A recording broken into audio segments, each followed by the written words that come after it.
तो आज की क्लास में हम सीखेंगे कि एडिटर को कैसे लिखते हैं, एडिटर को लेटर कैसे लिखा जाता है। ठीक है, तो शुरू करते हैं हम लोग आज की क्लास। सबसे पहले वही हमें 3 लाइन में फर्स्ट 3 लाइन, ये जो फर्स्ट 3 लाइन है 1 2 3, इस फर्स्ट 3 लाइन में हमें सेंडर्स एड्रेस लिखना होगा। हम लिखना का काम करेंगे जैसे मैंने प्रीवियस वीडियोज़ में बताया आपको, उसी तरह से लिखना है। मैं लिखूँगा एग्जामिनेशन हॉल, एग्जामिनेशन में ई कैपिटल, हॉल में एच कैपिटल। ठीक है, उसके बाद कॉलेज का नाम जैसे मैं लिख देता हूँ RK कॉलेज, और फिर मैं डिस्ट्रिक्ट का नाम लिख दूंगा। आपका जो भी डिस्ट्रिक्ट में, जिस डिस्ट्रिक्ट में आपका एग्जाम होगा आप उस डिस्ट्रिक्ट का नाम लिख दीजिएगा। फिर एक लाइन छोड़िएगा आप सेंडर्स एड्रेस, क्या कहते हैं उसको, सिग्नेटरी लाइन, आप एक लाइन छोड़िएगा।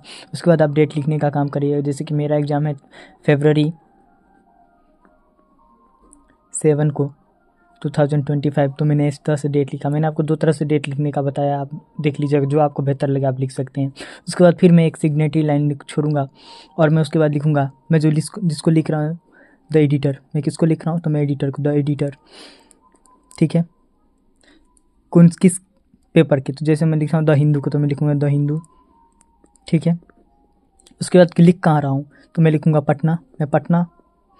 द हिंदू का हेडक्वार्टर कहाँ है, पटना में है, तो वहाँ पे मैं लिख रहा हूँ, तो इसलिए मैं द पटना दूंगा। यहाँ पे एक चीज़ गौर करने की है कि द एडिटर में द में टी और एडिटर में ई दोनों कैपिटल है। द हिंदू में भी टी कैपिटल है, एच कैपिटल है, और पटना में पी कैपिटल है, तो ये कैपिटल लिखेंगे।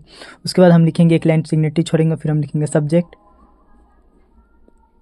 ठीक है, सब्जेक्ट में हम वही इन कनेक्शन विथ, और एग्ज़ाम में जो भी आपको टॉपिक दिया रहेगा उसके बारे में आप लिख देंगे। यहाँ पे जिस चीज़ के बारे में आपको दिया रहेगा, जो भी टॉपिक, उसके बारे में आप लिखेंगे। ठीक है, उसके बाद फिर आप यहाँ पे एक लाइन सिग्नेटरी लाइन छोड़ेंगे जिसमें कुछ नहीं लिखेंगे। उसके बाद आप लिखने का काम करेंगे डियर सर।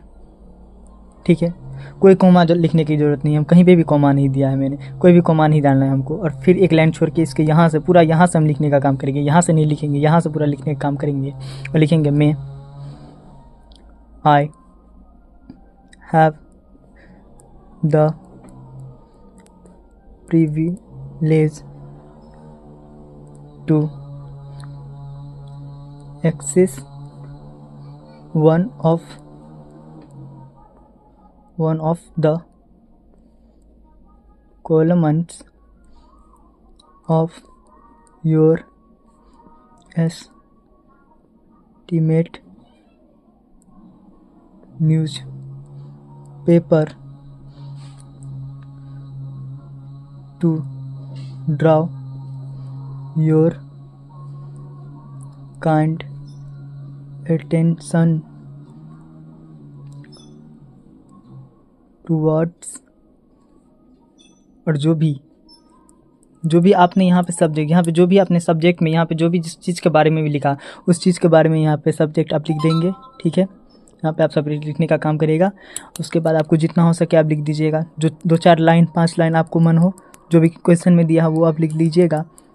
और फिर जैसे यहाँ पे ये ख़त्म हुआ तो यहाँ पे ये ख़त्म होगा। इसके बाद हम यहाँ तक मान लीजिए जो भी आपको लिखना था सब्जेक्ट के बारे में, जो भी 1-2 लाइन लिखना था आप लिखा। उसके बाद आप फिर से लिखेंगे यहाँ पे I argue your publication to highlight these grassroots efforts in future articles, inspiring readers to recognize that meaningful changes at the community level। ठीक है, उसके बाद फिर आप एक सिग्नेटरी लाइन छोड़ेंगे, जहाँ पे फुल स्टॉप के बाद आप एक सिग्नेटरी लाइन छोड़ेंगे। उसके बाद लिखिएगा योर्स सिंसियरली। ठीक है। जो भी आपका नाम होगा, ABC जो भी आपका नाम है वो आप यहाँ पे लिखने का काम करिएगा, ठीक है। योर्स में YOURS है और सिंसियरली ये आप लिखने का काम करिएगा। और यहाँ पे आप ये लिखने के बाद अपना नाम जो भी है आप लिख दीजिएगा, ठीक है। तो आप देख सकते हैं किस तरह हम लिखने का काम करेंगे। पहले सेंडर साडे, फिर डेट, फिर एडिटर को, फिर किस न्यूज़पेपर को लिख रहे हैं, द हिंदू को या द हिंदुस्तान टाइम्स को, द इंडियन एक्सप्रेस, जो भी न्यूज़पेपर को आपको लिखना है उसका। फिर जहाँ पे आप लिख रहे हैं पटना में या दिल्ली में, जहाँ आप देना चाहते हो वहाँ पे। फिर सब्जेक्ट इन कनेक्शन विद जो भी क्वेश्चन दिया, फिर डियर सर, फिर ये जो आपका है, may I have privilege to access one of the column of your esteemed newspaper to draw your kind attention toward. और फिर जो सब्जेक्ट में आप जिस टॉपिक के बारे में आपको पूछा गया उसको थोड़ा सा लिख दीजिएगा, 1-2 लाइन अपना मन से। उसके बाद लास्ट में यहाँ पर जो आपको वो टॉपिक यहाँ पे ख़त्म हो जाए, उसके बाद आप लास्ट में ये लाइन लिखिएगा। और फिर उसके बाद एक लाइन छोड़िएगा, जहाँ पे यहाँ पे ख़त्म होने के बाद इस एक लाइन को छोड़ने के बाद आप लिखिएगा योर्स सिंसियरली और अपना नाम लिख दीजिएगा। बस हो गया, इतना ही है, ठीक है। So I think it's help a lot. Thank you very much.